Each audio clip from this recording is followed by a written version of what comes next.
dutegereje tuzabana n'umukiza azatwambika amakamba meza ahwanye n'ibyo twakoze ntituzongera kubabara kuganya cyangwa guhangayika tuziberayo nta gupfusha kuko tuzaba twatsinze iyi si tuziberayo nta gupfusha kuko tuzaba twatsinze iyi si iwacu ni bugufi bene data ngwino twigire mu munezero aho tuzahora witeka twishimana n'umukiza waducunguye i Karuvari ubu aradutegereje iwacu heza ni bugufi bene data bugufi twigire mu munezero aho tuzahora witeka twishimana n'umukiza waducunguye i Karuvari ubu aradutegereje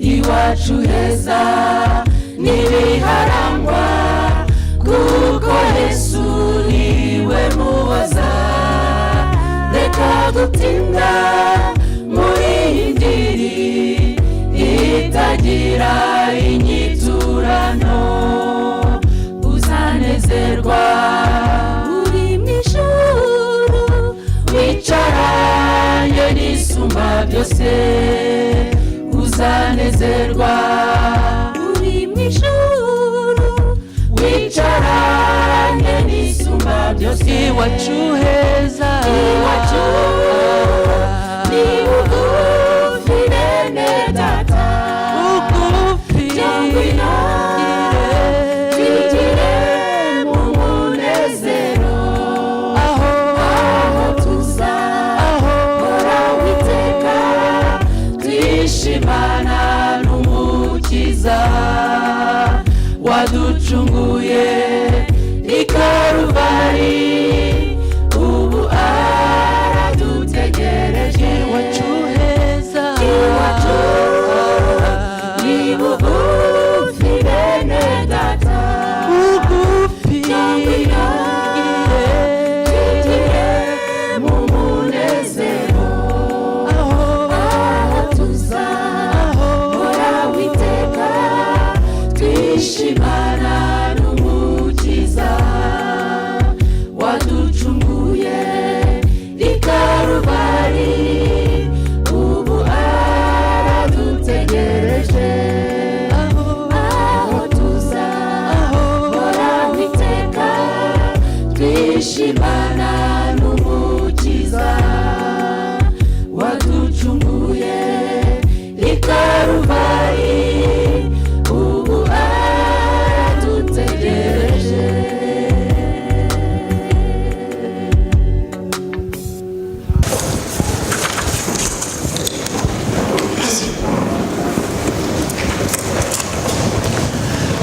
Bonjour et bon sabbat à tous.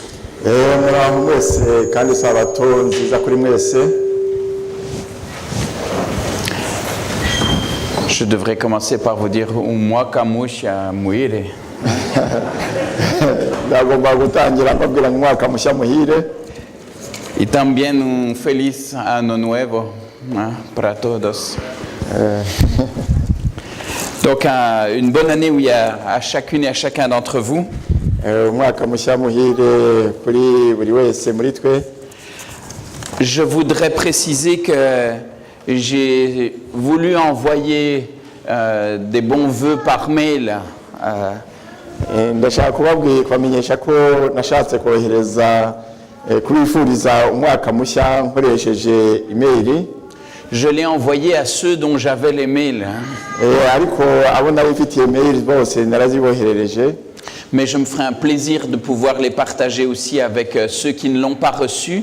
Si vous n'avez pas reçu mes vœux, c'est que je n'avais pas l'adresse dans mon Outlook. Niba rero mutarabashije kubona ibyo byifuzo byanjye mbifuriza umwaka mushya nuko ntari mfite adresse mail yanyu. Donc si c'est le cas, n'hésitez pas, envoyez-moi un petit mail à l'adresse que je vais vous donner. Nagira rero ngo ntimutinde rwose ntimutinye muze kuyohereza email yanyu akantu gato kuri email ngiye kubaha. Et je me ferai un plaisir de réparer cette erreur. Nuko kandi bizanshimisha kugira ngo nkosore ako gakosa kabayeho.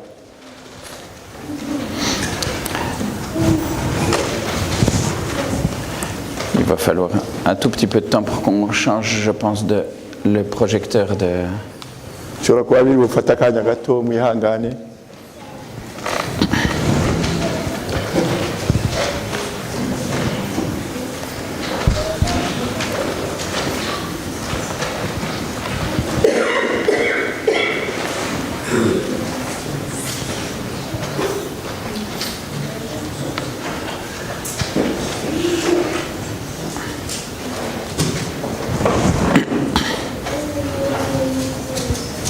Voilà. Je pense que ça devrait fonctionner.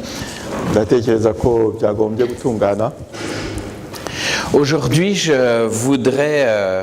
Ah oui, j'ai dit que je vous donnerais l'adresse, sinon je vais oublier. Je vais le faire tout de suite. Donc, l'adresse, c'est mon prénom, tout d'abord, Yves. Hein. Adresse ya mbere n'izina rye ry'ubukristo, Yves. Alors avec Y, hein, ne vous trompez pas, il y en a qui l'écrivent parfois avec un I. Noneho Yves muzi ko yandikwa na ya, itangirwa na ya. Donc YVES. Ya, noneho V, E, na sa. Abari bayita se n'abari sa. Ya. Ya, V, E, na sa. Peut-être que la technique peut l'écrire et le projeter. Hein. Arasaba tekinike kugira ngo yandike hanyuma yohereza ngaha ko. Et comme c'est moi qui... mwenda. Attendez, parce que c'est moi qui l'ai, donc je vais vous l'inscrire tout de suite ici sur cette diapositive. Comme ça. Ariko arayifite aragira ngo ayitunganye hamwe muri iyi mashini ye. Insertion, zone de... Voilà. Je vais vous écrire ça tout de suite, comme ça.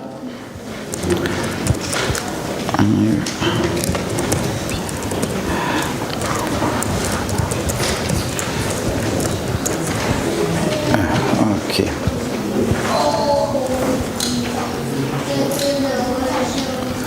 Voilà, on va mettre ça en grand.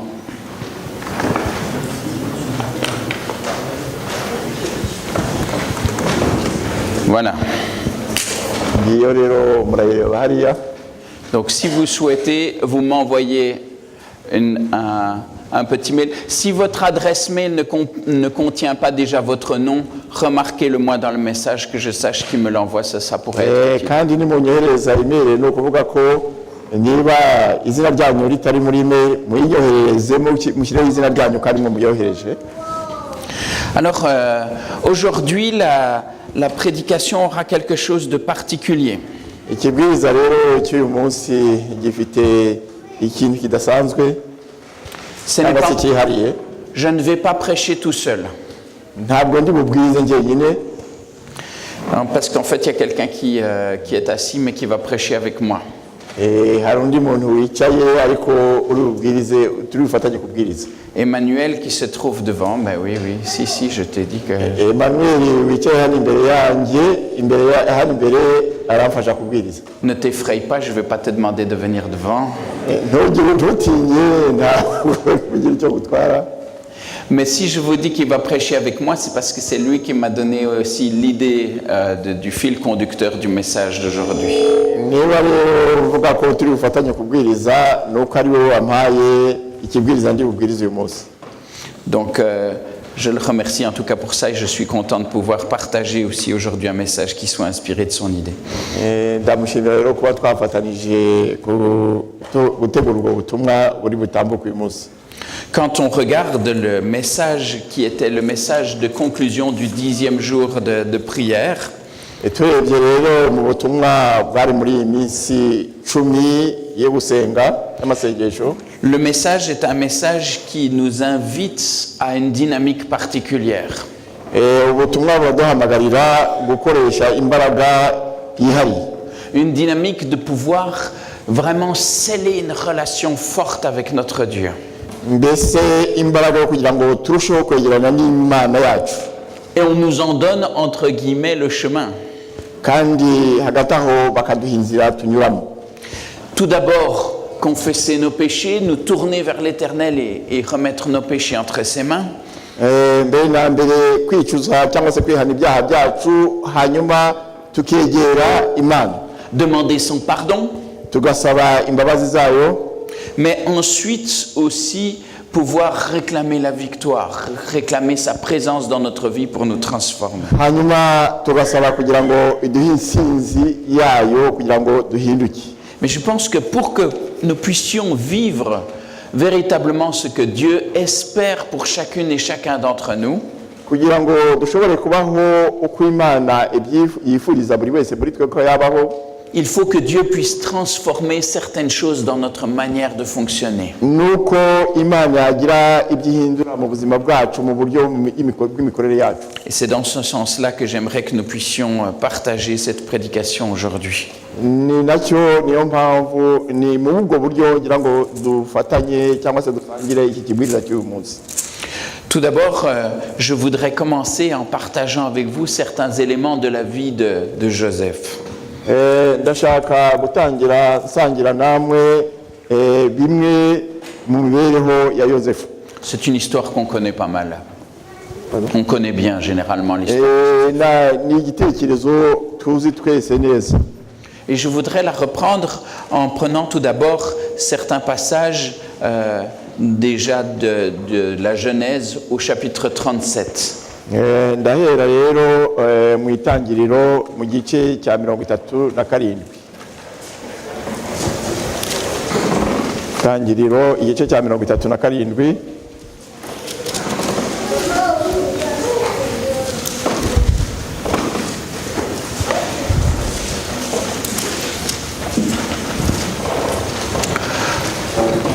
Au début du chapitre 37, on nous dit que Joseph était âgé de 17 ans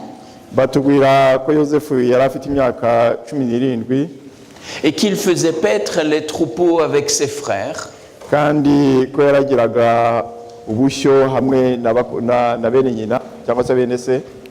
Et que Joseph avait peut-être la tendance de rapporter à son père un petit peu ce que les autres frères disaient de mauvais à son père.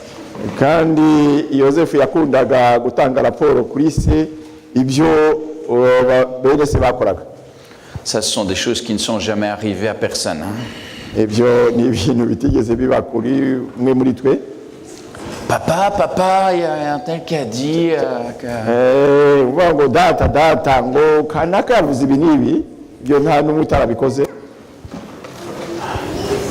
On sait que déjà c'est quelque chose qui met pas toujours une très bonne ambiance entre les frères. Hein?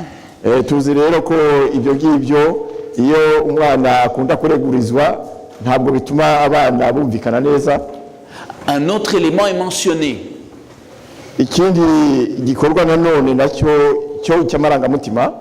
L'élément qui est mentionné, c'est que Jacob aimait Joseph. nuko nanone yakobo yakundaga yosefu Et on nous dit qu'il l'aime et qu'il l'aime même davantage. bavuga ko yamukunda kandi akamukunda cyane. Et on nous dit qu'il l'aime davantage parce qu'il l'a eu dans sa vieillesse. bavuga ko yamukundaga kurusha abandi kuko yamubyaye akuze. Mais il y a aussi un autre élément qui joue et qu'on ne mentionne pas. ariko hari ikindi nacyo kibitera cyatumaga mukunda batandika ahangaha. Qu'est-ce qu'il y a d'autre comme élément qui fait que Joseph est apprécié tout particulièrement par son père? ni iyihe mpamvu yatumaga isa mukunda cyane? ni iyihe? Je l'ai entendu. C'est le fils de Rachel. nuko yari umwana umuhungu wa Rasheli.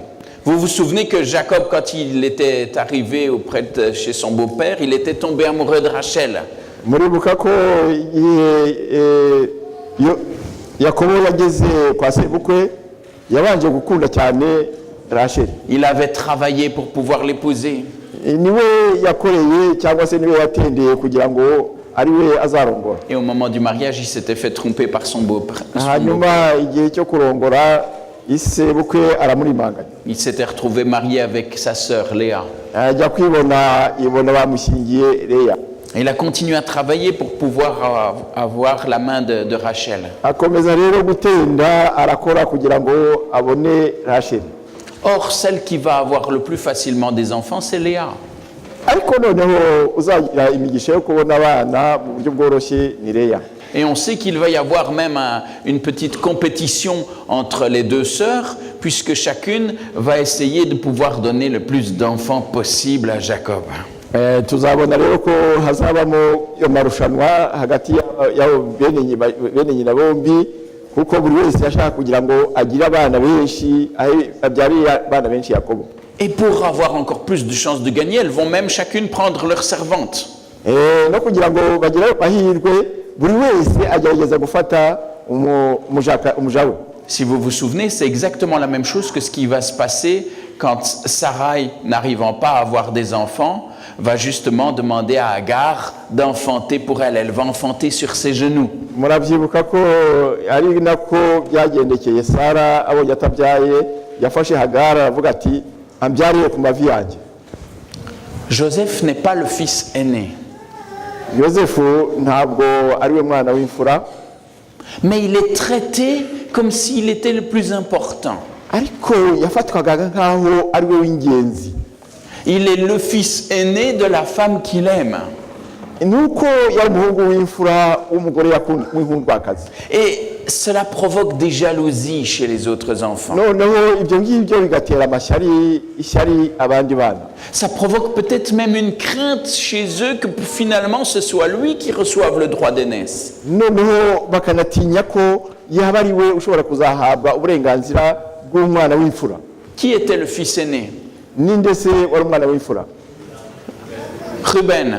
ni Rubeni ni wari umwana w'imfura. Je n'ai pas entendu les mauvaises réponses. ntabwo numvise ko habayemo ikosa mu icyo gisubizo. Et donc, quand on regarde, eh bien, effectivement, Jacob va faire une tunique, vous le savez, une tunique particulièrement belle, une tunique de qualité, il va la faire pour Joseph. noneho Yakobo adodeshereza cyangwa se adodera Yosefu ikanzu idasanzwe, ikanzu nziza cyane. Alors déjà, Joseph énervait ses frères. noneho Yosefu yatumaga bene se bamurakarira. C'est celui qui rapportait. Peut-être qu'il faudrait pouvoir diminuer ou couper celui-ci, à mon avis. Il fait beaucoup de retours dans le micro. Ça va peut-être aider. Et donc, Joseph déjà énervait ses frères en rapportant. noneho Yosefu yatumaga bene se bamurakarira kuko ari we watangaga raporo. Ensuite, Joseph va commencer à défiler parmi ses frères avec sa belle tunique. noneho atangira kugenda muri bene se n'ikanzu ye nziza. Vous savez, il y en a qui sont là, ils sont habillés un petit peu comme ils peuvent. Et puis il y a Joseph qui arrive. noneho abandi bambaye nk'uko bisanzwe na yosefu nawe araje n'ikanzu ye nziza ari kwimangamanga les tensions augmentent. noneho uburakari burushaho kuzamuka Les sentiments deviennent des sentiments mauvais. noneho urukundo rugenda ruba urukundo rubi. Et vous savez très très bien que c'est quelque chose qui peut arriver aussi dans notre vie. Quand on commence à avoir des sentiments mauvais, c'est quelque chose qui fermente. Hein, ça augmente. murabizi ko bishobora natwe kubibaho iyo abantu batangiye kugira ibitekerezo bibi n'ibintu bigenda bizamuka bibira.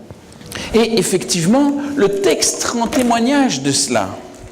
igitekerezo rero kirabitubwira kirabihamya. Au verset 4, on nous dit « Ses frères virent que leur père l'aimait plus qu'eux tous et ils le prirent en haine. Ils ne pouvaient plus lui parler avec amitié. » noneho ku murongo wa kane baratubwira ngo bene se bamenya yuko se amukunda birusha ibyabo bose baramwanga ntibajya bagira ineza bamubwira. La jalousie a obscurci leur vision.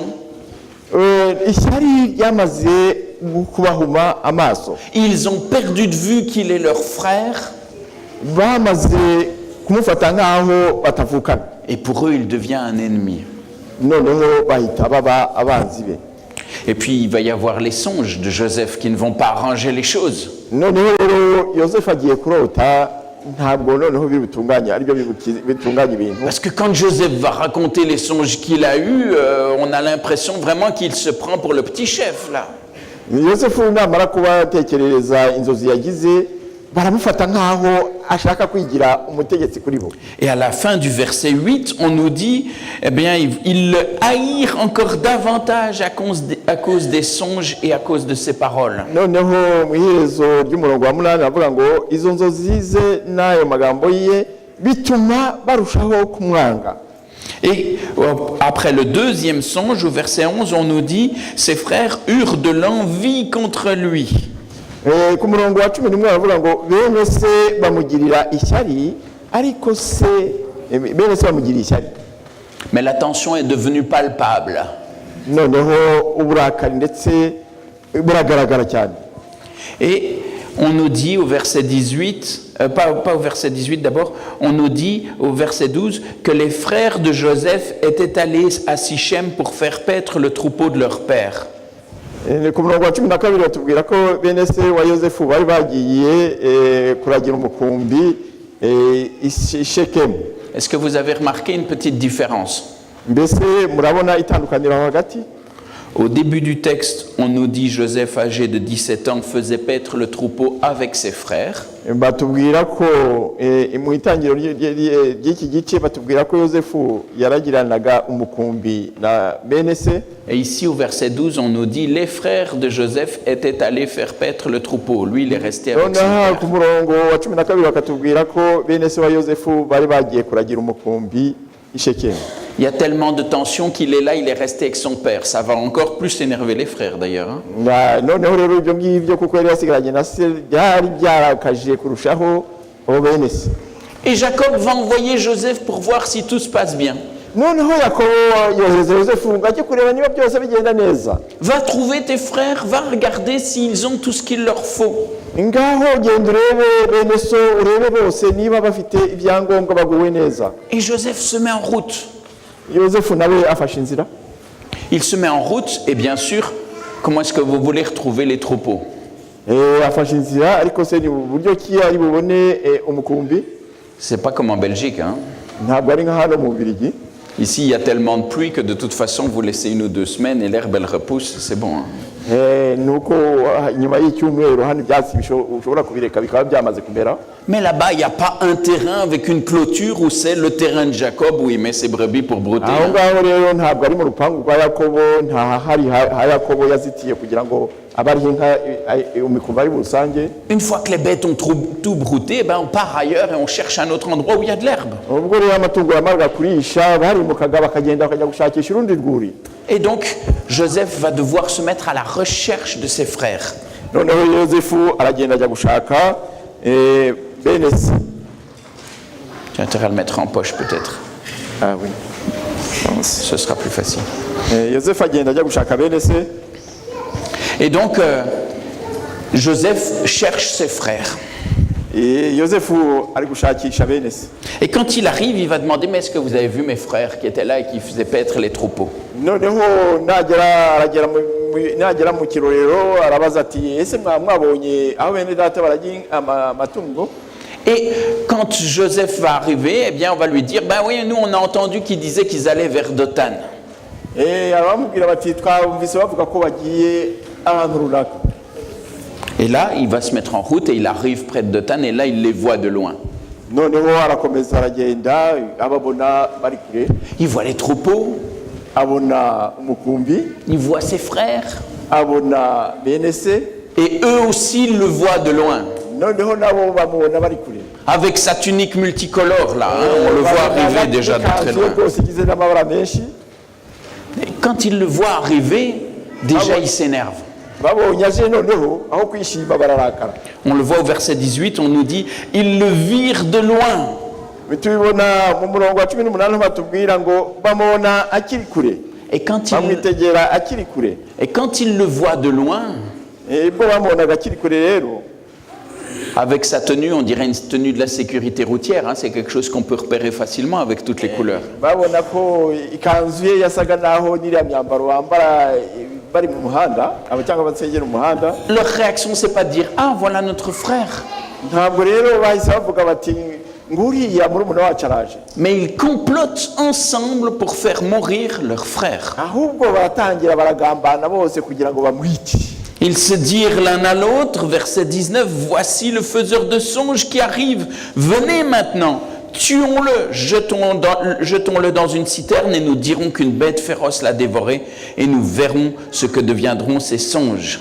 Ku murongo wa 19 baravugana bati dore Karosi araje, nuko nimuze tumwice tumujugunye mu rwobo rumwe muri izi zicukuriwe kubika amazi, tuzavuge tuti inyamaswa y'inkazi yaramuriye. Et celui qui va intervenir en sa... inzozi ze uko zizaba. Et celui qui intervient en sa faveur, c'est Ruben. Hanyuma ugiye kumurengera nibura ni Rubeni. Celui qui a le plus à perdre, si Joseph effectivement reçoit le droit d'aînesse, c'est lui qui va intervenir pour le sauver. Kandi niwe wari wagombaga guhomba kwagira igihombo gikaze kuko Yosefu yaza kubona uburenganzira bw'umwana w'imfura, ni Rubeni wari kubuhombye birenzeho. Il va dire non, ne le tuons pas quand même. Ariko aravuga ati reka twe kumwica. Et le texte dit plus loin qu'il espérait pouvoir revenir pour le libérer. Kandi yari afite n'ibyiringiro by'uko ari buze kugaruka akaza kumurengera cyangwa se kumukiza. Mais qu'est-ce qui va se passer? Ariko se iraza kugenda bite? Les Ismaélites arrivent. Il est dans la citerne, Joseph a été jeté dans la citerne. Noneho abayismaeli baraje, Yosefu bamutaye mu cyobo. Comment ça se passe? Joseph arrive près de ses frères. Byagenze bite? Yosefu yageze kuri bene se. Ah, mes frères! Ese baramubwiye ngo iwe yaje yibwira ati yo bene data. Et eux de leur côté, ils se précipitent sur lui. Viens par ici, toi. Abandi bo baramusimbukira bati ngwino hano wa Karosi we. Et on va lui arracher sa tunique. Bahita bamukuramo ikanzu ye. Tiens, ta tunique là, qui nous a bien énervés là pendant longtemps. On l'enlève. Dore ngiyo yakanzu yahoraga dutera umujinya wari turakaza bayimukuramo. À ce moment-là, il a sans doute juste la tunique qu'on porte en dessous, un vêtement en lin. Un vêtement en lin, comme la tunique des prêtres, c'est du lin. Ubwo yari ikanzu yambaye nk'ine bimwe myenda y'igitare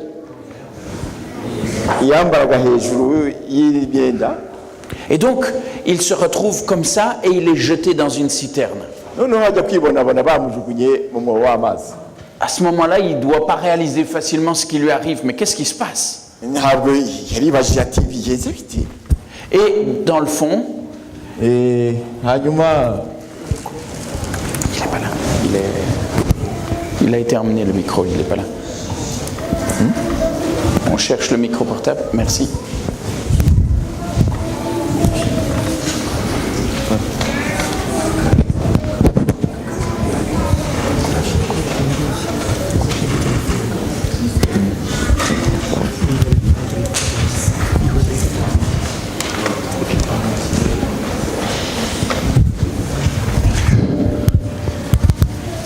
Et donc, je disais, Joseph va se retrouver dans la citerne et de là, il doit crier pour qu'on le laisse sortir. Mais enfin, mais qu'est-ce que vous faites? Laissez-moi sortir.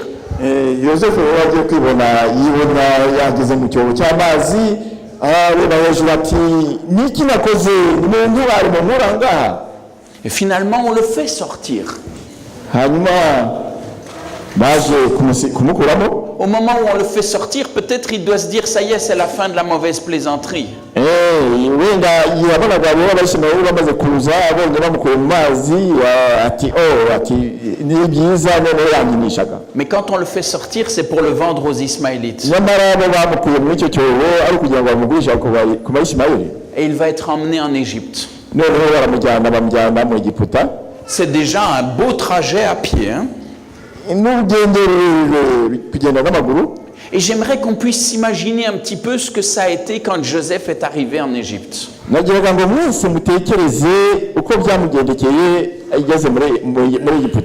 Après le trajet. Le trajet, très probablement, Joseph a été attaché pour pas qu'il s'en aille.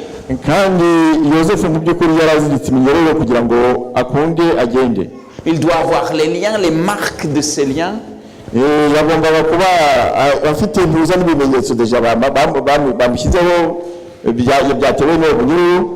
a été tiré pendant tous ces kilomètres derrière la caravane.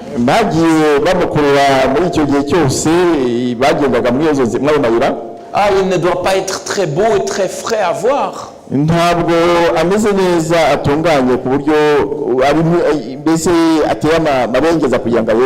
doit être sale. Il doit sentir mauvais. Il doit être très défraîchi. Et quand on le voit, il fait vraiment pas joli à voir. Et on va l'amener au marché. Il ne comprend rien à ce qui se passe et à ce qu'on dit. Et là, il va être vendu. Il va être vendu comme esclave. Et j'imagine ce que les Égyptiens ont dû penser en le voyant.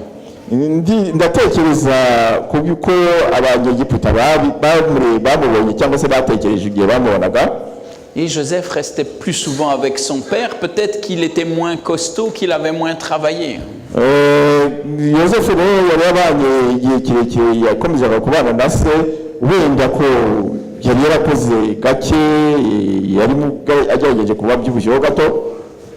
Allez, achetez-moi cet esclave, vous allez voir, ça fera un bon esclave. Allez, je vais vous le vendre. Achetez-le-moi à un bon prix.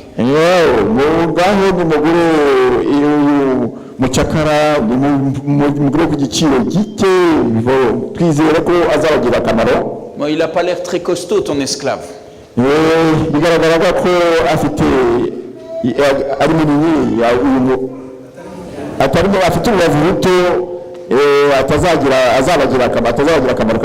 C'est vrai qu'il a bien une mine d'esclave, mais il a l'air misérable. Et finalement, c'est Potiphar qui va l'acheter.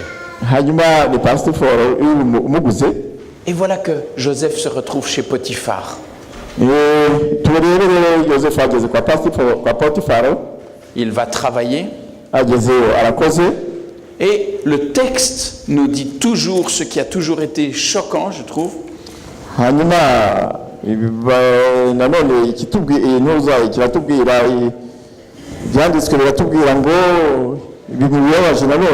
Au chapitre 39 et au verset 2, on nous dit « L'Éternel fut avec lui ». L'Éternel est avec Joseph. Oui, mais Joseph, il est esclave quand même. Hein? C'est très joli, mais Joseph vit comme esclave.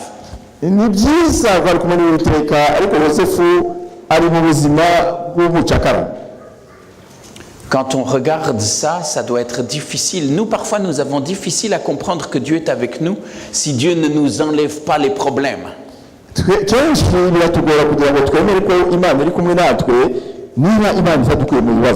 J'ai un problème, je prie et si Dieu est avec moi, le problème il n'est plus là. mfite ikibazo nisenga rero imana iragira ikikora ikibazo kimveho. Mais là, ça n'a pas enlevé Joseph de sa situation. Joseph est esclave, il reste esclave. ariko ibyo ngibyo ntabwo byatumye yosefu ava mu bucakara. Yosefu yakomeje kuba umucakara, Mais quand même, ça change quelque chose.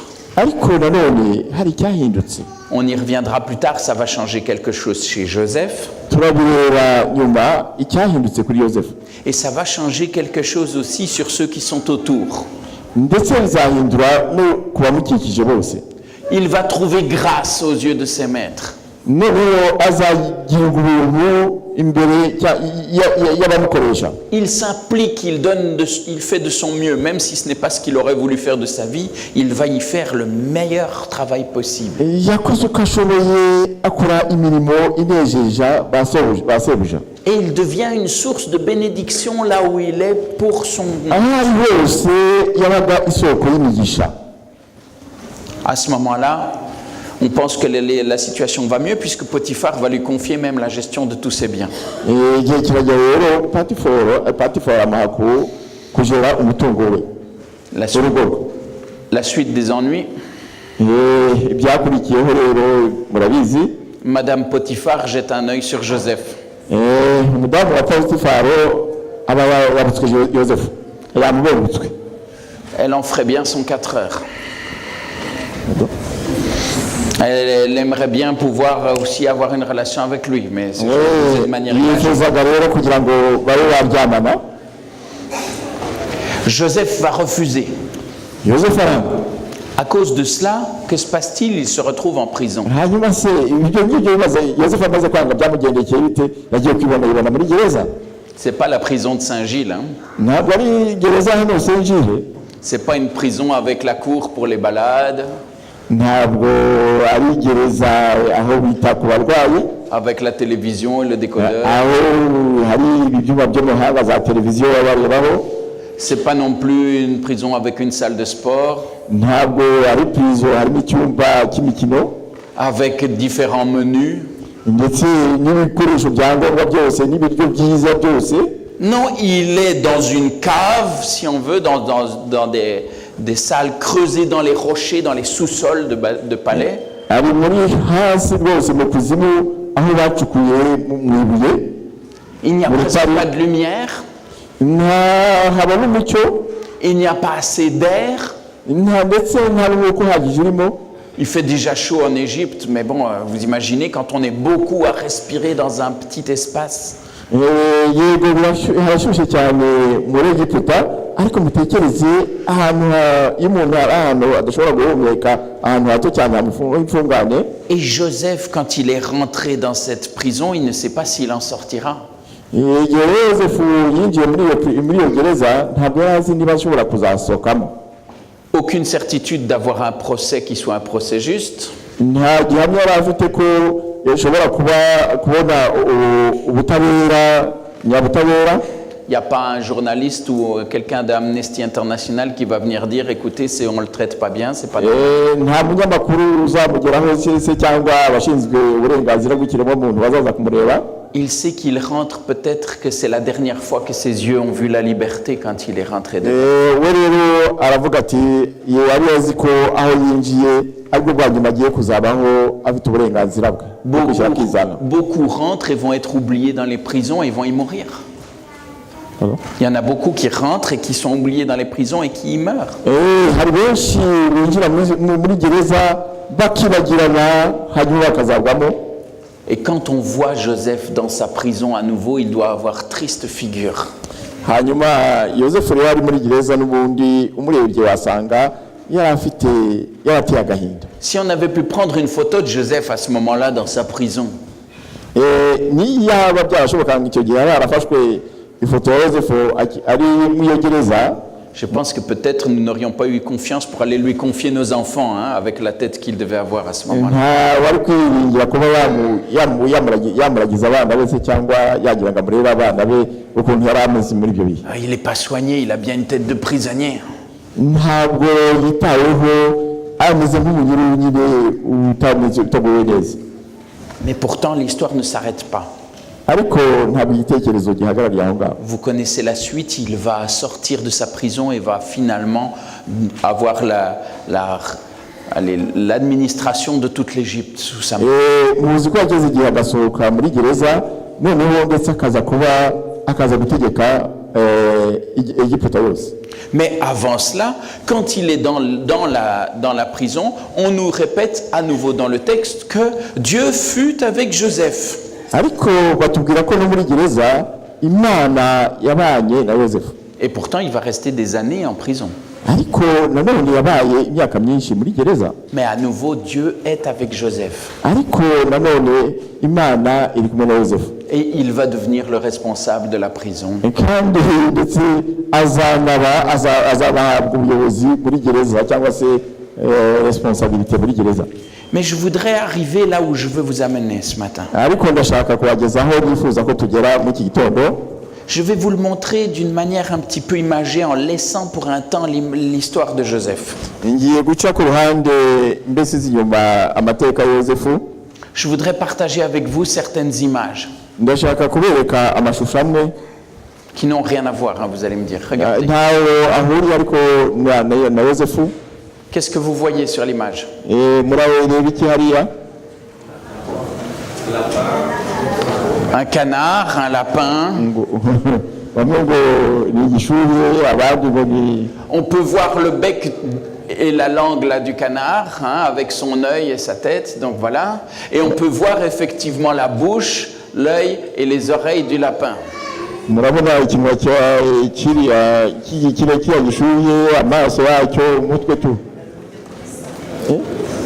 Vous arrivez à voir les deux? Mais quand nous voyons l'image, spontanément, nous voyons l'un ou l'autre. Parce que parfois, notre œil s'accroche à certaines choses et ne perçoit pas toujours toutes les possibilités.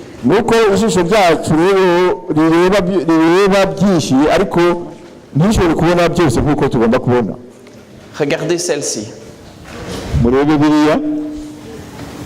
Est-ce que vous voyez? On dit ici le hussard, hein, c'est en espagnol, hein, vous êtes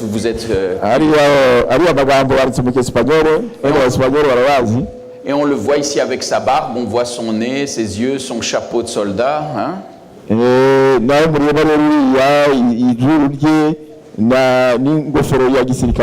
Et à côté, c'est exactement la même image qu'on a renversée et on voit son cheval.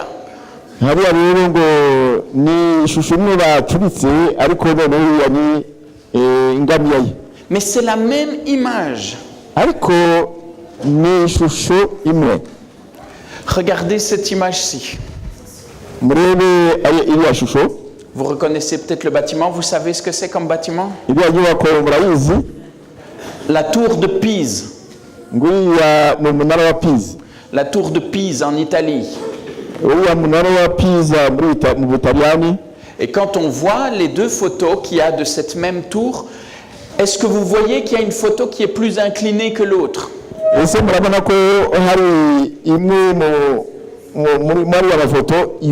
Celle de droite est plus inclinée.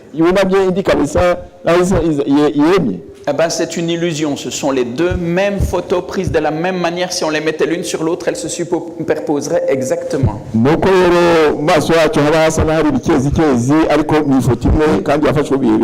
voyons, nous sommes certains de ce que nous voyons. Mais nous sommes trompés par nos sens.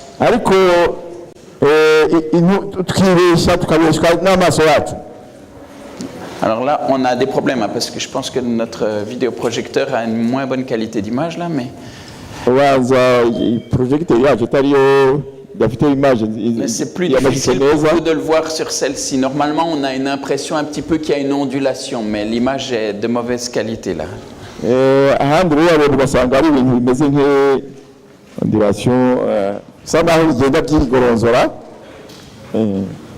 Je ne sais pas si vous arrivez bien à le voir, je vous la montrerai après sur l'ordinateur si vous voulez.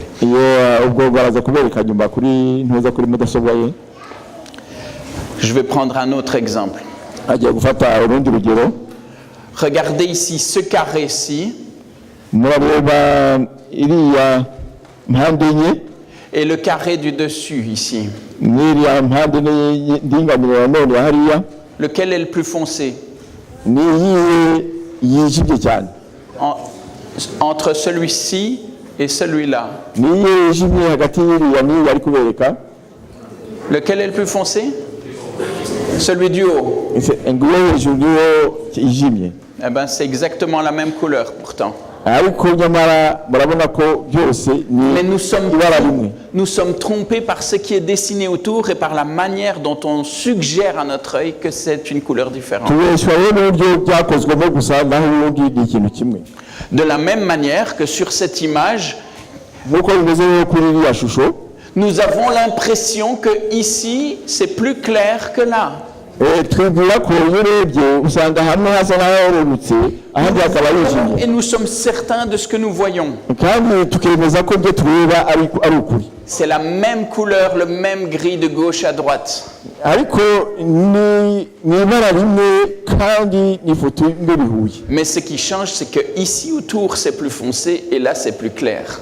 ni uko hamwe rero hasa n'aho hijimye ahandi hagasa n'aho hakeye Nous voyons les choses, tureba ibintu nous sommes certains de ce que nous voyons, tukemera ko ibyo tureba ari ukuri mais pourtant ce n'est pas la réalité. ariko nyamara ntabwo aba ari ukuri Nous sommes trompés dans notre regard. twebwe twibeshya mu ndebo yacu Et c'est quelque chose qui est courant. kandi ni ibintu bibaho kenshi Je voudrais évoquer d'autres textes dans la Bible où on nous montre ça. ndashaka kubyerekana muri bibiliya nkurikije ibindi bitekerezo aho babyerekana Je n'aurai pas le temps de le lire avec vous parce que le temps passe vite. ntabwo ndabona igihe cyo kubisoma hamwe namwe kuko igihe kirimo kirihuta Mais vous pouvez relire ça à votre aise même si vous n'avez pas la possibilité de relire tout l'épisode maintenant. ariko mwabisoma mwitonze nubwo ubu ngubu mwahita mufite akanya ko kubisoma byose Je vais reprendre juste dans 1 Samuel. turajya mu rwa mbere rwa samweli 1 Samuel au chapitre 16, les versets 6 et 7. urwa mbere rwa samweli igice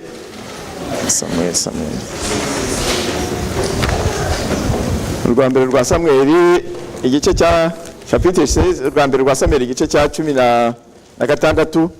C'est le moment où Samuel arrive et où il doit oindre le successeur de Saül. n'igihe samweli yari agiye gusiga amavuta ugomba gusimbura sawuli Et qu'est-ce qui se passe quand il arrive là? Il rentre dans la pièce pour voir les fils de Isaïe. noneho bizagenda bite rero ahageze yinjira mu rugo rwa Yesayi kugira ngo arebe abana bene Yesayi Et il arrive et il voit le fils aîné de Isaïe. nuko aragenda abona umuhungu w'imfura wa Yesayi Il voit Eliab. abona Eliab Et le texte dit, certainement, loin de l'Éternel est ici devant lui. Et l'Éternel dit à Samuel, ne prends point garde à son apparence et à la hauteur de sa taille, car je l'ai rejeté. L'Éternel ne considère pas ce que l'homme considère. L'homme regarde à ce qui frappe les yeux, mais l'Éternel regarde au cœur. Les versets 6 et 7.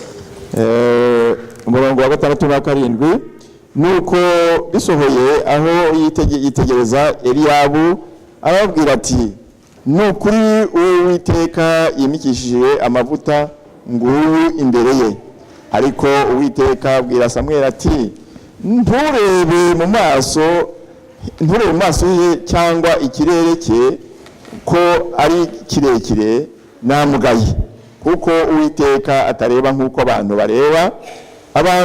bareba ubwiza bugaragara ariko Uwiteka areba mu mutima.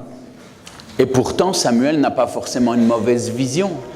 nyamara Samweli ntabwo areba nabi. Il a vu Eliab et il a vu qu'il avait vraiment la carrure et l'apparence d'un dirigeant. yabonye Eliyabu amwitegereje abona koko ari umugabo uhamye ari umugabo waba umuyobozi. Je dis waouh, quelle prestance celui-là, on voit qu'il a une allure de chef. amubonye ati rwose nguriya afite igihagararo cyo gikwiye kuba umuyobozi gikoranye n'ubuyobozi Il l'a vu, il est certain de ce qu'il a vu.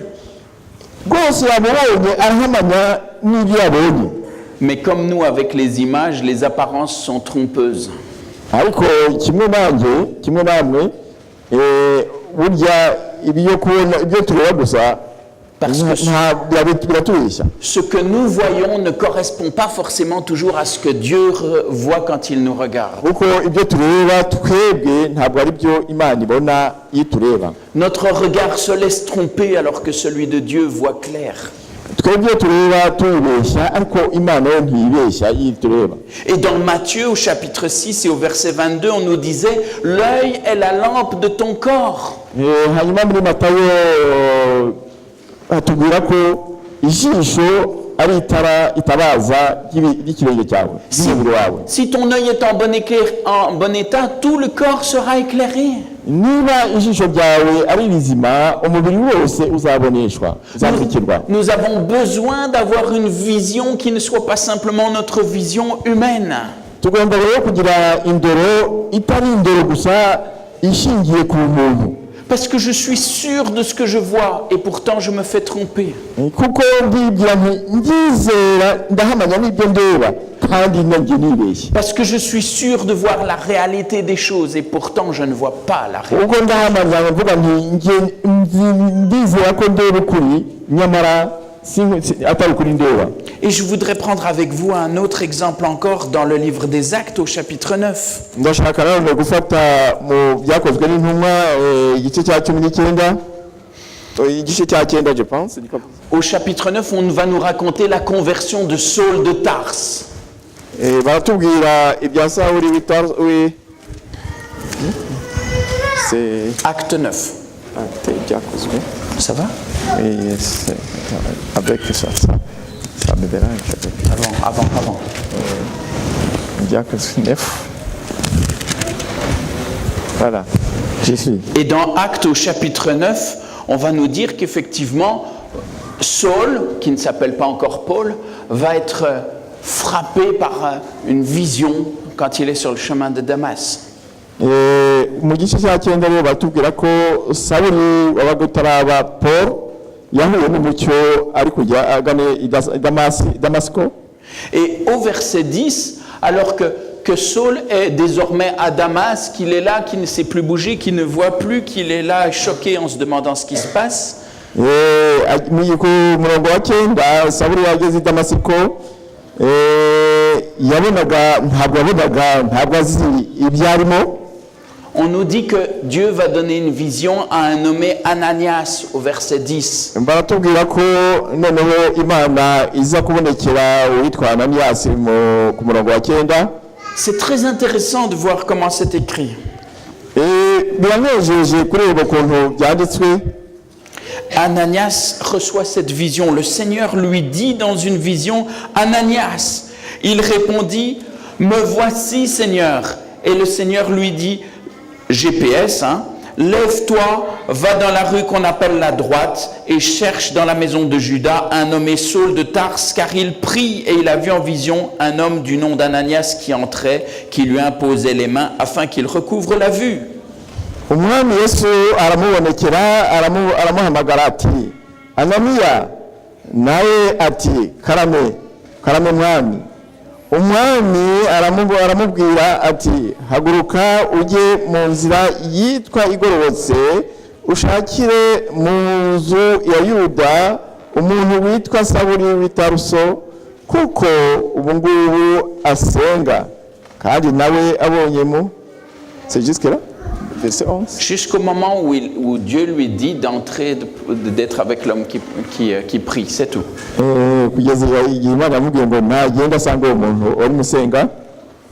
Et donc, qu'est-ce qui se passe? Est-ce que vous aimeriez bien avoir une vision? Dieu qui vous parle dans une vision.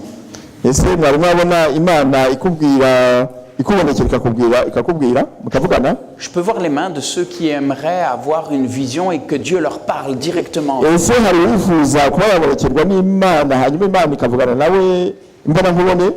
Juste montrer la main, ceux à qui Vraiment.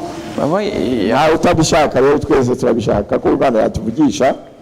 vous croyez que vous commencerez à discuter si Dieu vous dit directement quoi faire dans une vision? Mbese mwatekereza ko mwatangira kujya impaka Imana ikubonekeka kubwira ngo genda ukora iki n'iki? Ananias, il discute, hein? Ariko Ananias hano Anania arajya impaka. Il va dire au verset 13, « Seigneur, j'ai appris de plusieurs personnes tous les maux que cet homme a fait à tes saints dans Jérusalem et il a ici les pouvoirs de la part des principaux sacrificateurs pour lier tous ceux qui invoquent ton nom. » Anania aramusubiza ati mwami uwo muntu numvise benshi bamuvuga uko yagiriraga nabi abera bawe bari Yerusalemu. Il dit, « Eh oh Seigneur, tu m'envoies vers cet homme, est-ce que tu sais qu'il est venu pour arrêter ceux qui te servent et pour les faire mettre à mort ?»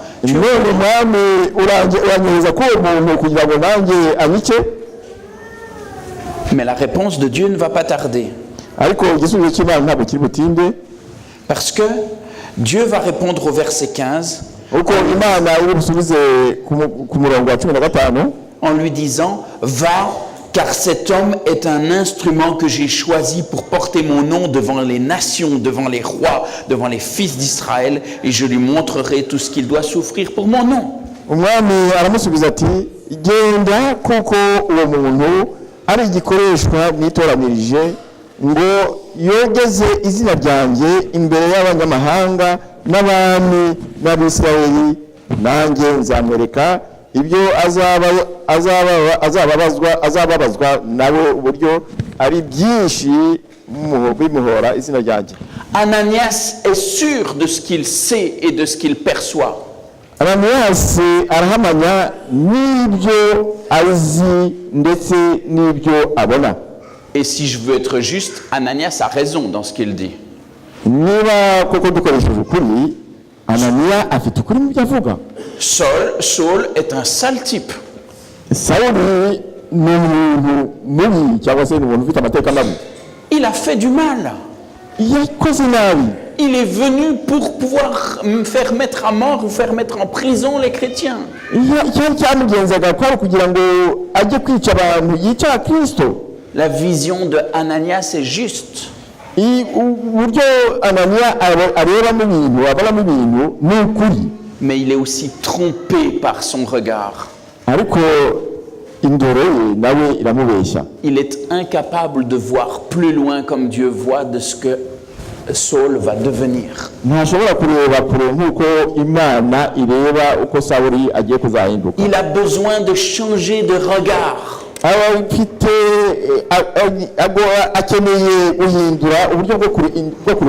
Et c'est ce qui se passe aussi dans l'histoire de Joseph. Quand Joseph va être vendu comme esclave, on voit quelqu'un qui a un air d'esclave. Mais Dieu, lui, voit déjà autre chose. Dieu sait déjà ce qu'il va pouvoir réaliser avec l'aide de Joseph et dans sa vie à lui. Alors que les êtres humains voient en lui quelqu'un qui est là, misérable, Dieu voit déjà celui qui va sauver ses frères et qui va pouvoir sauver l'Égypte. ari ingorwa itereye aho ngaho, ariko Imana yo irabona ko ari mubonamo umuntu uzakiza Israeli yose ndetse igakiza n'abandi bantu. Quand Joseph est en prison et qu'il est enfermé de nouveau avec un air extraordinairement mal, Dieu voit déjà en lui celui qui sera le sauveur de son peuple. Ubwo Yosefu ari mu munyururu ameze nabi, afite ishusho mbi cyane yo isuzugurwa, Imana yo yamubonagamo ko azavamo umuntu uzakiza ubwoko bwe. Dieu a un regard qui va au-delà. Imana ifite indoro ireba kure. Et ce qui est extraordinaire dans cette histoire, kandi igitangaje muri iki gitekerezo, C'est, je vous ai dit que ça transforme aussi Joseph. La présence de Dieu avec Joseph le transforme, le change. nuko imana ubwayo yahinduraga yosefu, imana kuba yarabanaga na yosefu yaramuhinduye. Si on regarde dans le livre de la Genèse au chapitre 45, turebye mu itangiriro mu gice cya 45, on va avoir le moment où Joseph va se faire reconnaître par ses frères. turahabona yosefu yimenyekanisha kuri bene se. Imaginez ce qui peut se passer dans la tête de Joseph.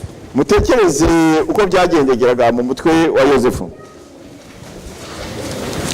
Joseph qui normalement devait vivre une vie belle et heureuse auprès de son père et de ses frères. yosefu wagombaga kubaho mu buzima bwiza ari kumwe na se na bene se. Comment pourrait-il oublier ce que ses frères lui ont fait? ni gute ashobora kwibagirwa ibyo bene se bamukoreye? Je les ai appelés au secours, ils m'ont jeté dans cette fosse. narabahamagaye kugira ngo bantabare banjugunya mu rwobo rw'amazi. Je les ai suppliés de me les laisser sortir et je les entendais discuter entre eux s'ils me tuaient ou pas. nabasabye kugira ngo bantabare ahubwo numva bajya impaka zo kugira ngo banyice cyangwa se bandeke. Ils me font sortir et c'est pour me vendre à ces Ismaélites. bankuye mu kiriya cyobo kugira ngo bangurishe ku Bishimayeli. À cause d'eux, j'ai été traîné en Égypte et vendu comme un esclave. nagiye nkuranwa n'Abishimayeli ngurishwa mu Egiputa nk'umucakara cyangwa se nk'imbata. Dans cette situation-là, j'ai fini même par me retrouver en prison. noneho nyuma yabwo nza kwibona mbona nanone nageze muri gereza. Il peut leur en vouloir, il a des bonnes raisons pour le faire. kuba yabanga yari afite rwose ukuri, yari afite impamvu. Et imaginez que ça a dû le marquer, il pourrait très bien penser, ils ont fichu ma vie en l'air. dore ukuntu yangize ubuzima bwanjye bwose barabwangije babujugunye mu kirere. Alors que Dieu a agi et que Joseph est maintenant l'intendant de l'Égypte, il voit arriver ses frères. noneho yosefu yari muyobozi muri Egiputa, agiye kubonabona bene se baraje. Imaginez ce qu'il pourrait penser, c'est humain. mutekereze nk'umuntu icyo yagombaga kuba yatekereza. Tiens, qui voilà devant moi. ngo barebe bari imbere yanjye babonye ngabo baje. Ah, c'est ceux qui voulaient me tuer là. bari bose nibo bashakaga kunyica. Ils m'ont vendu. barangurishije. Ah, vous vouliez que je sois un esclave, ok. mwashakaga ko bifuje ko naba umucakara cyangwa se imbata.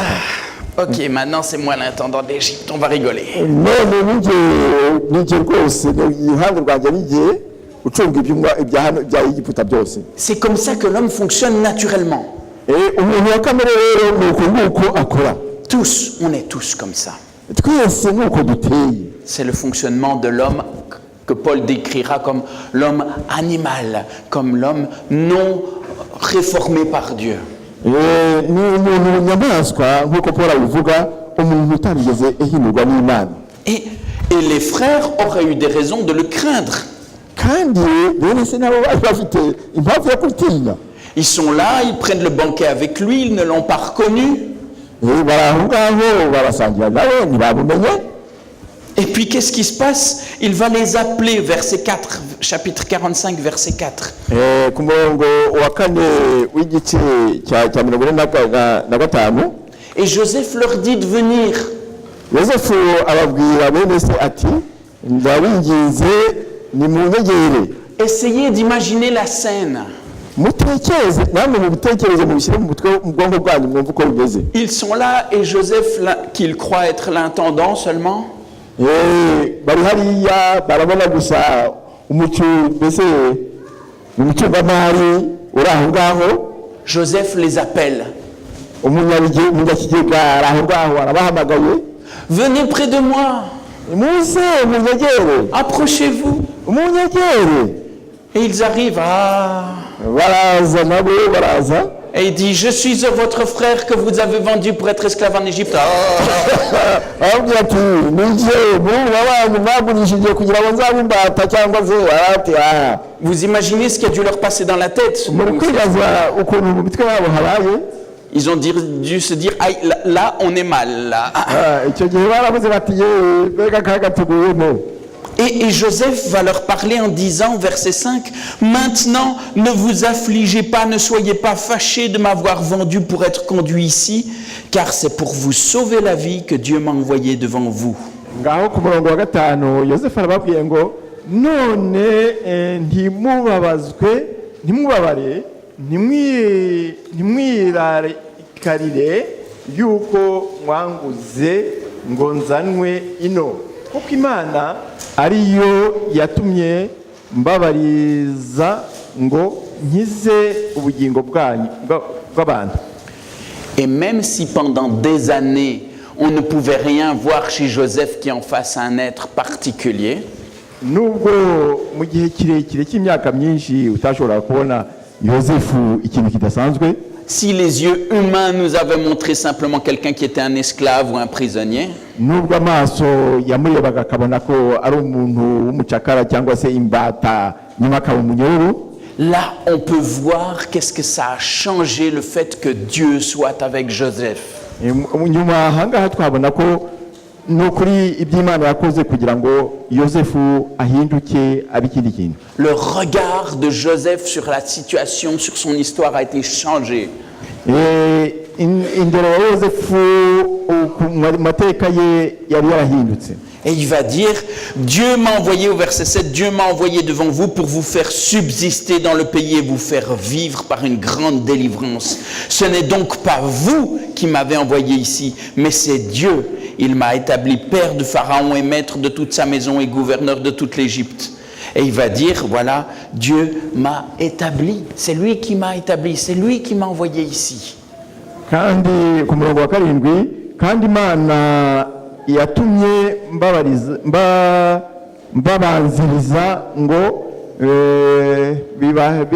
bibabesheho mugire icyo musiga mu isi, ibarokoze gukiza gukomeye.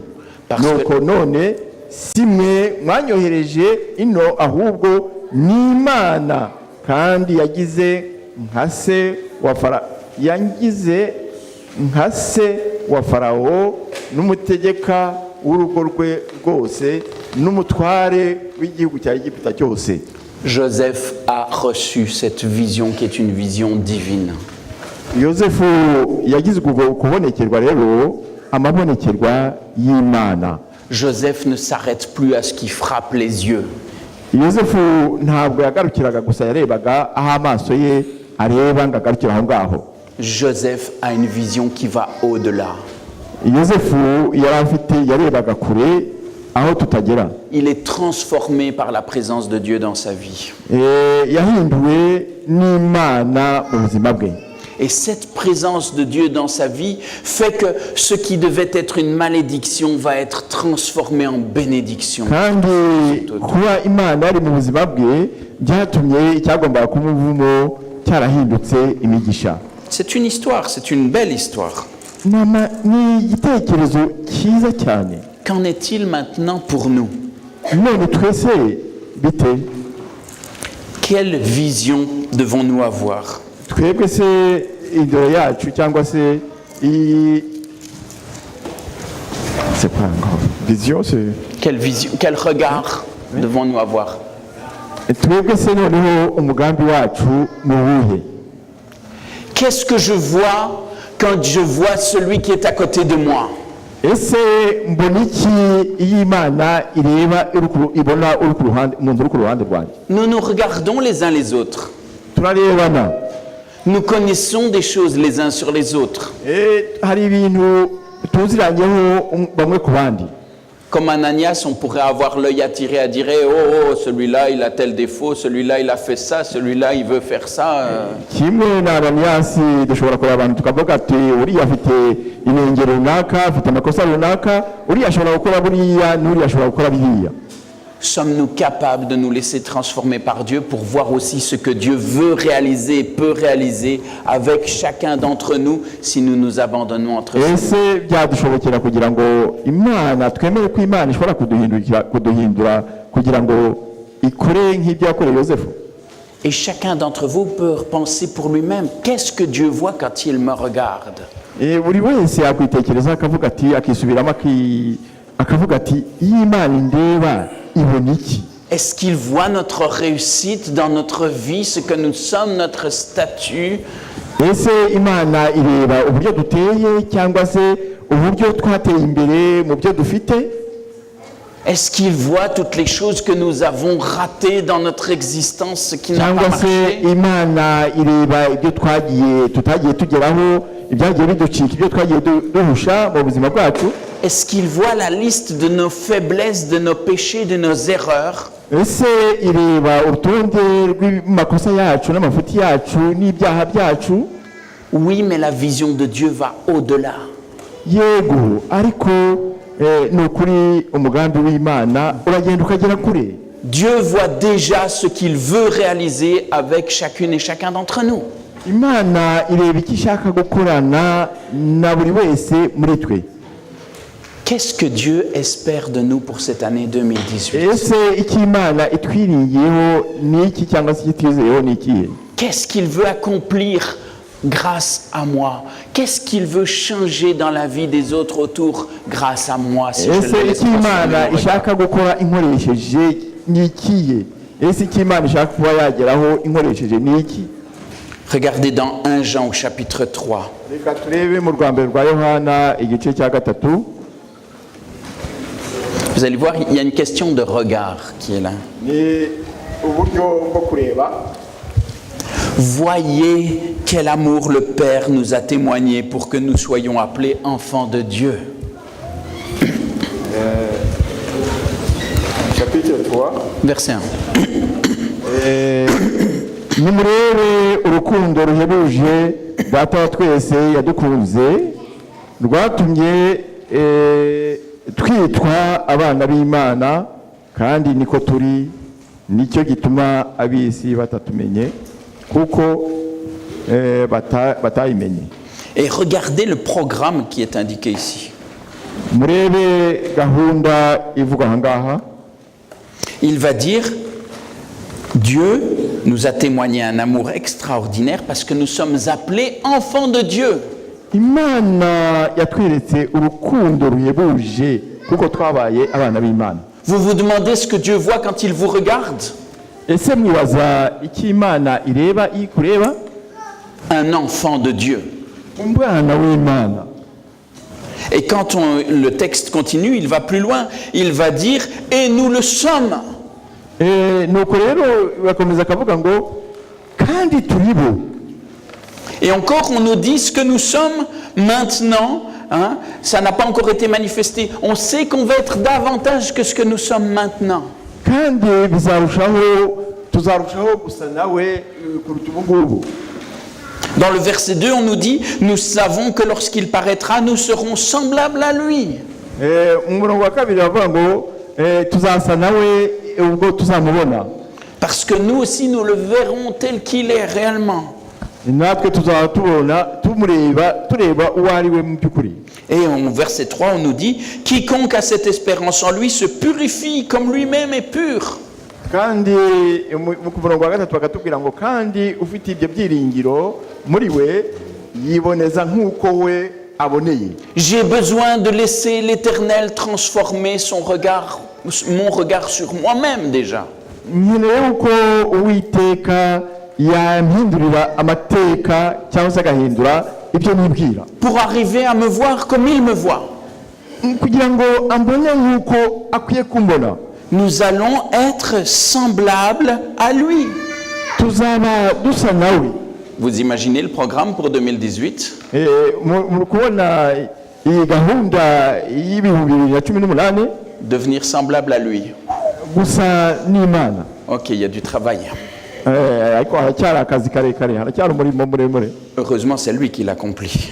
ariko dufite amahirwe kuko ari we ubikora. Mais je voudrais revenir dans un dernier texte qui est dans l'Épître aux Romains. ndashaka kugira ngo turebe mu Baroma.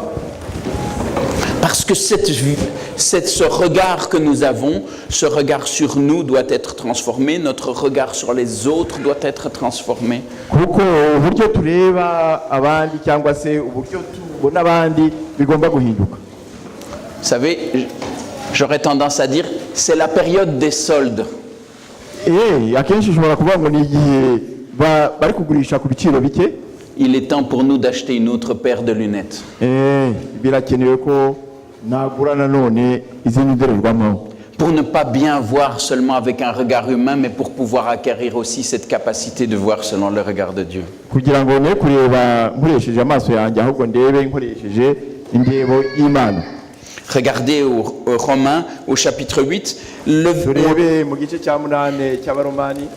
et nous lirons à partir du verset 28. Le verset 28, on le connaît. Verset 28, on le prend souvent. Nous savons du reste que toute chose concourt au bien de ceux qui aiment Dieu, de ceux qui sont appelés selon son dessein.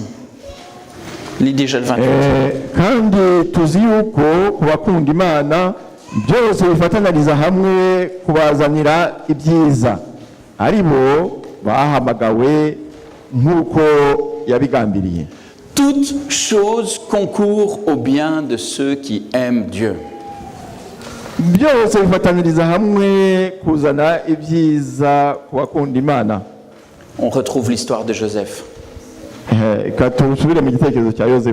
Ne vous en voulez pas, ne soyez pas fâchés contre vous, ce n'est pas vous qui l'avez fait. Ce que Dieu a permis, c'est pour pouvoir vous sauver.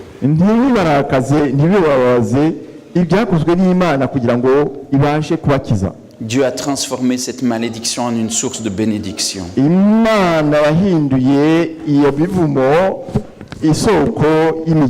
Ça, c'est pour qui? C'est pour ceux qui sont appelés selon son projet, selon son dessein.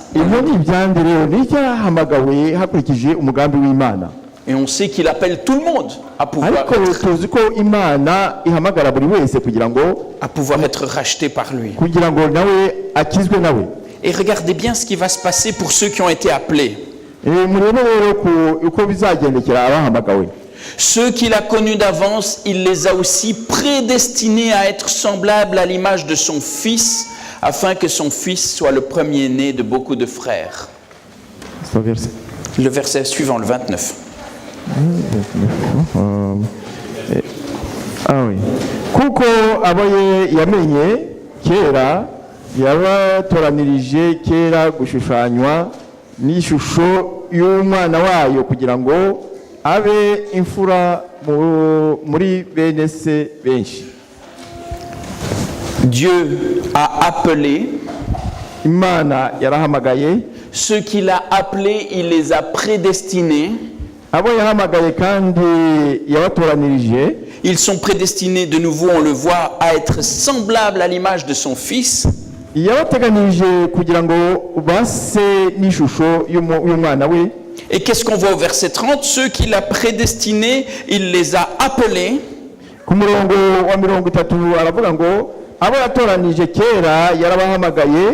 Et ceux qu'il a appelés, il les a justifiés. Et ceux qu'il a justifiés, il les a aussi glorifiés. Dieu appelle. Il a comme objectif que nous puissions être semblables à l'image de son Fils. Il nous appelle et pour que nous puissions l'être, il nous justifie, il nous rend justes. Et une fois qu'il nous a rendus justes, il nous revêt de sa gloire.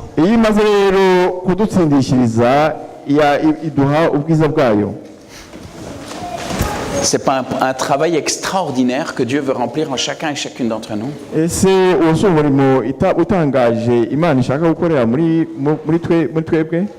Mon souhait pour nous, pour cette année, pour que nous puissions obtenir cette victoire sur le péché,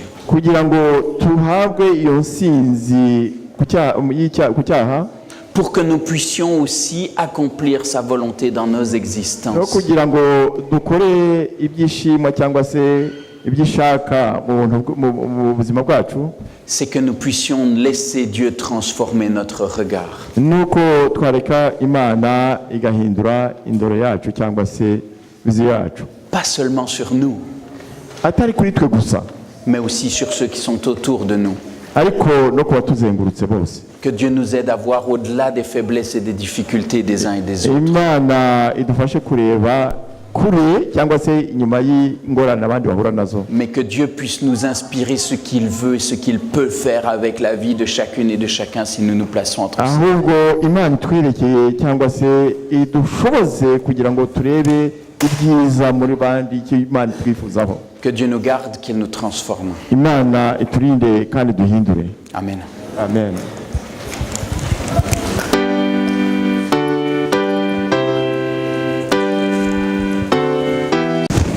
Prions ensemble. Dusenge. Oui, Seigneur, notre Dieu, notre Père, Yego Mana data wa twese, tu nous vois présents devant toi en ce sabbat matin. turi imbere yawe muri iki gitondo cy'isabato Mana. Et c'est vrai, nous devons le confesser, nous sommes là avec toutes nos faiblesses et avec tous nos échecs. Turashaka rwose kwihana, turi imbere yawe n'intege nke zacu. Seigneur, nous voudrions te demander que tu puisses nous laver, nous purifier. Mana turashaka gusaba kugira ngo utwuhagire rwose maze utweze. Nous voulons te remercier parce que toi, tu nous regardes comme tes enfants. Twebwe turashaka gusaba rwose ukomeza kutureba nk'abana bawe. Nous voulons te rendre gloire parce que tu continues à voir en nous des êtres qui sont appelés à être à ton image. Turashaka kuguhimbaza kuko ukomeza kuduhamagara kugira ngo duhinduke mu ishusho yawe. Nous voulons te remercier parce que encore aujourd'hui tu mets à notre disposition ta grâce, ton pardon. Turashaka kugushimira kubw'ubuntu bwawe nanone duhaye ndetse n'imbabazi zawe. Mais Seigneur, nous souhaiterions aussi participer à ton triomphe. Ariko turifuza kuba mu nsinzi yawe. Nous reconnaissons que souvent nous sommes trompés parce que nous voyons, parce que nous pensons voir. Turemenya ko rwose twebwe duhora twibeshya mu byo tureba. Notre compréhension est limitée. Kumva kwacu ufite aho ugarukira. Nous sommes parfois coincés par nos rancunes, par les choses que nous pouvons penser ou souhaiter. Akenshi ndetse tugorwa n'inzika tubika n'ibyo twibwira bwacu. Aussi, Seigneur, change notre regard. Ngaho rero hindura data wera indoro yacu. Que nous puissions voir, que ce soit nous ou les autres, par les mêmes yeux que ceux qui sont les tiens. Reka turebeshe abandi n'amaso yawe data wera.